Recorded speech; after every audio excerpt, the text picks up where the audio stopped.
You know that feeling, right? That heavy weight of being down or that constant buzz of worry. Mm, Sometimes those feelings, they're just temporary, tied mm, to something specific. mm. But what happens when they just linger or show up together? Yeah, that's exactly what we're digging into in this deep dive. We're looking at that often really complex relationship between depression and anxiety. And we've got some great material here, sources that you, our listener, actually shared with us. Reliable health info that looks right at this connection. It's clearly something you're curious about, so thanks for sending them over. Absolutely. Our goal today is really to pull out the key stuff from these sources. We'll look at how they define depression and anxiety, where they overlap. Why they happen together so often. Exactly. And what the material suggests about, understanding and maybe managing these feelings if you're experiencing them. Okay, let's jump right in then. To really get the link, it helps to first sort of picture each condition separately based on what these sources say. Maybe start with depression. Okay, yeah. So looking at depression, the sources make a point of saying it's different from just feeling sad occasionally. That's normal, right? Right, everyone feels down sometimes. But depression, it's described as this persistent, low, sad, or maybe hopeless mood. Hmm. The key thing they mention is it lasts longer than, say, 2 weeks, and it doesn't really lift, even if good things happen around you. That persistence, Yeah. that's a really key difference. And the sources, they list other symptoms too, Yep. right? Things that might go along with that low mood.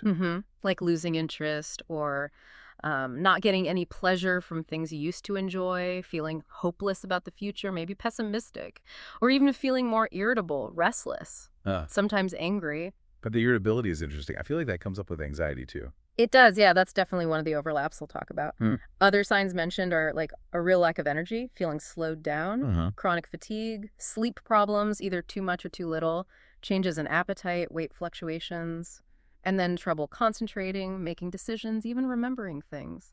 And sometimes it shows up physically, like aches and pains that you can't really explain, or stomach problems. Exactly. Unexplained physical stuff.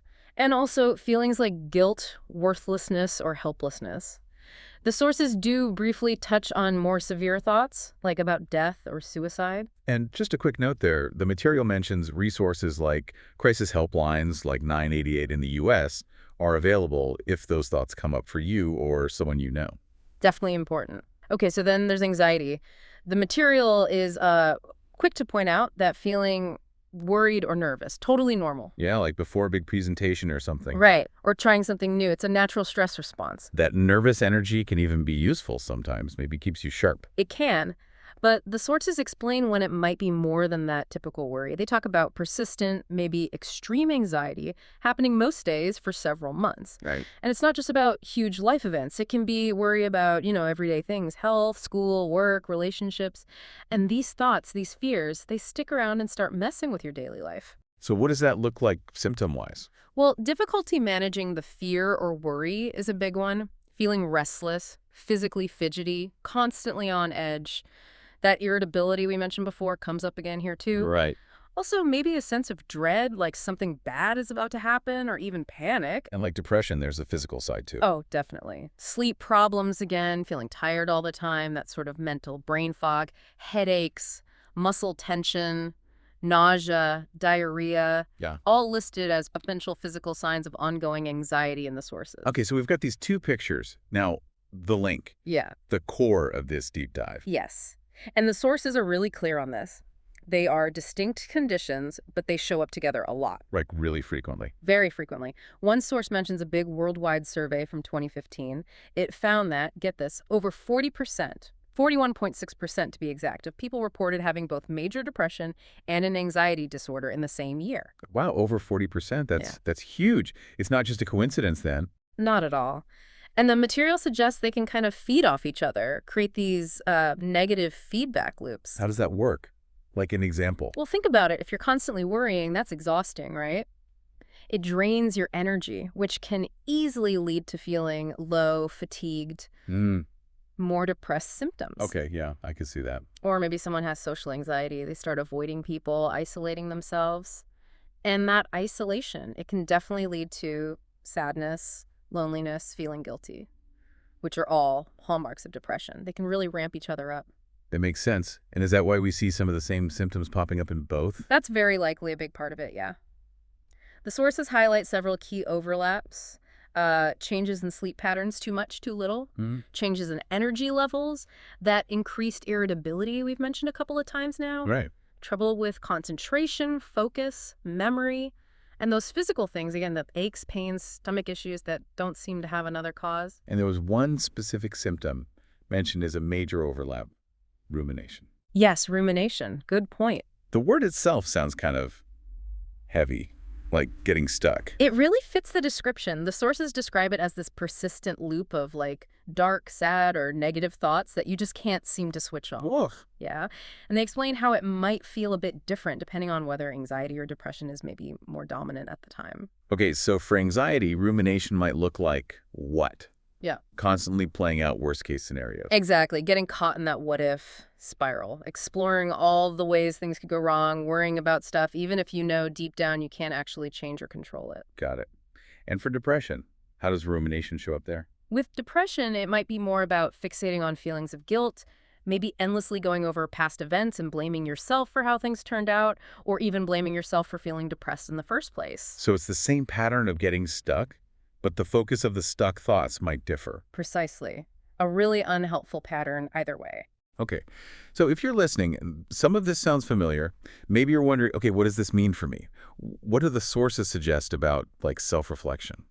Well, the material really puts the power back in your hands. It says, you know yourself best. You know what's typical for you. So if you've noticed change That in, shifts in mood, energy? yeah, or motivation, or just feeling off, Yeah. it suggests paying attention to that. And they actually provide some pretty useful questions you can ask yourself to sort of check in. Oh, cool. Like what kind of questions? Things like, am I spending a lot more time worrying than I used to? Do I feel sad, empty, or hopeless pretty often? Have I lost interest in things I normally enjoy? Okay. Have I started avoiding spending time with people I care about? Do I get stuck worrying about things I can't control, like to the point where it's hard to think about anything else? More checks. Do I get irritable or annoyed more easily now? Do I often feel restless, on edge, just unable to relax? Do I cycle through dark, unwanted, or fearful thoughts that I just can't seem to stop? Is sleep difficult?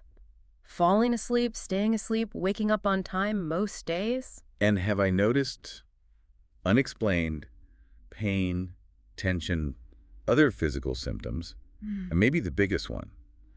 Are these changes affecting my daily life Yeah. or my relationships? Yeah, that last one is crucial. The sources basically say if you're nodding along to a lot of these, or if these symptoms have been around for more than a week or so and they're starting to cause problems, Getting in the way of things. exactly, getting in the way of work or school or relationships or just feeling okay, then it might be a really good idea to reach out. Connect with a mental health professional, a therapist, or even start with your regular doctor. Okay, so you take that step, you reach out. What happens then? How do they figure out what's going on? Like the diagnosis process? Right. The material explains there isn't like a single test for this. No blood test or brain scan that says depression or anxiety. It's more about a conversation. A professional will ask you detailed questions about what you're experiencing, your symptoms, how long they've been happening, how much they're impacting your life. And I think it mentions sometimes ruling out other physical things first, like thyroid issues. Yes, good point. Sometimes a regular doctor might suggest some lab tests just to make sure there isn't an underlying medical condition causing similar symptoms. That's part of getting a full picture. Makes sense. The sources really stress how important it is to be open and honest about how you're feeling during this process. It helps the professional understand things clearly. And they mention that clinicians use standard diagnostic criteria, like from the DSM-5 manual. Ah, okay. The DSM-5. That's the standard guide professionals use, right? So what does that criteria generally look like, according to the sources? So for depression, it typically involves having at least 5 of those main symptoms we talked about: low mood, loss of interest, changes in sleep appetite, etc., happening most days for at least 2 weeks. 2 weeks, okay. And for anxiety, specifically generalized anxiety disorder, it's usually about having that excessive, hard-to-control worry, plus at least 3 other anxiety symptoms: restlessness, fatigue, difficulty concentrating, irritability, muscle tension, sleep problems on most days for at least 6 months. 6 months for anxiety. Okay, that's a longer time frame. And if you meet the criteria for both... Then, yeah, professional will typically diagnose both conditions. Right. So once there's a clearer picture, maybe a diagnosis. Yeah. What about actually managing these feelings? The sources had sections on self-help, right? They did. And they frame these as like tools for your toolbox, things you can try on your own or maybe work on with a therapist. They might not be a magic fix, but they can definitely help build coping skills and resilience. Okay. One really fundamental thing they emphasize is self-compassion, just allowing yourself to feel what you feel and remembering these are medical conditions. It's not your fault. That's a powerful starting point, taking the blame off yourself. What else? Any practical tips? Yeah, one I liked was doing something you do have control over, even if it feels small, like making your bed, taking a shower, washing a few dishes. Ah, like getting a little win. Exactly. That small sense of accomplishment can actually make a difference, and it's a distraction too.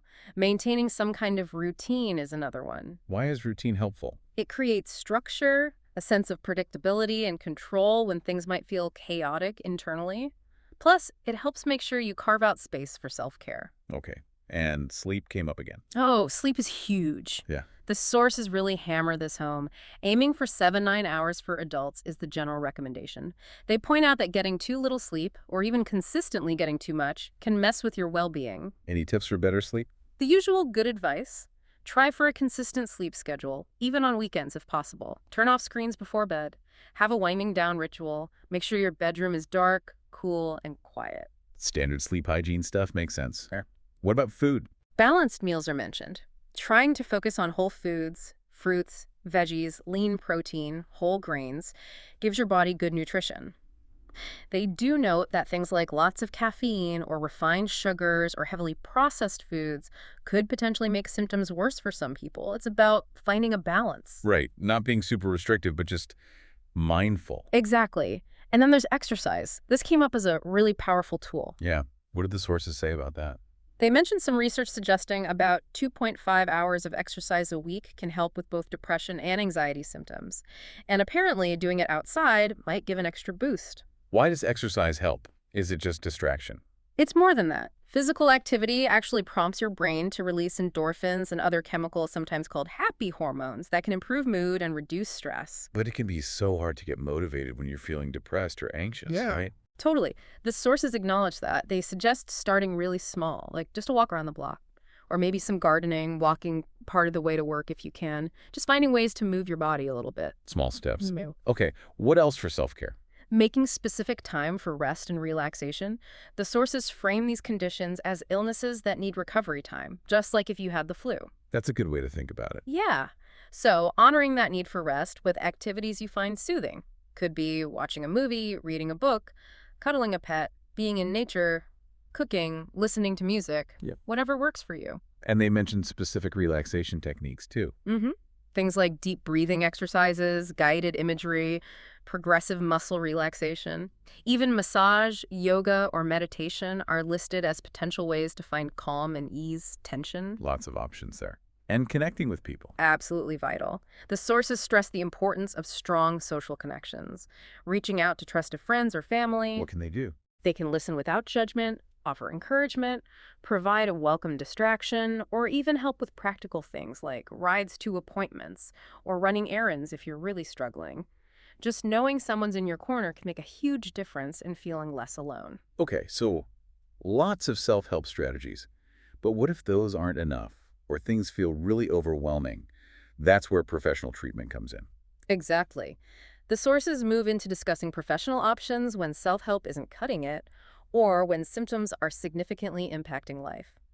And they do acknowledge treating both depression and anxiety together can be complex. Right, because of that feedback loop thing we talked about. Right. What helps one might not help the other, or they interact. Precisely. So often a professional approach will involve combining different strategies. Therapy is a major one. And there are different kinds of therapy. Lots of different kinds. Some might be more targeted, like interpersonal therapy, often used for depression, or exposure therapy for specific phobias or anxiety triggers.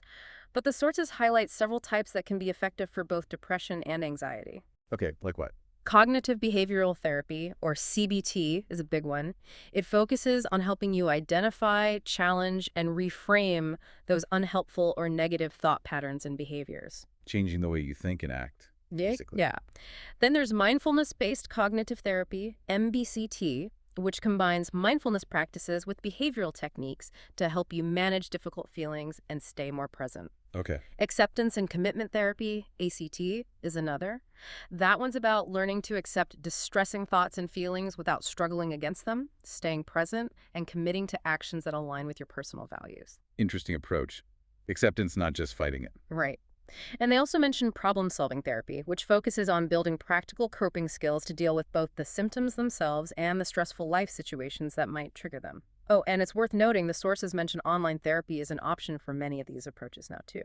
Good to know. Okay, so therapy is one major avenue. What about medication? Medication is discussed as another tool. The sources explain it can help reduce the intensity of symptoms, which can be really helpful, but it doesn't typically address the root causes in the same way therapy might. So often used together with therapy. Very often recommended alongside therapy, yeah.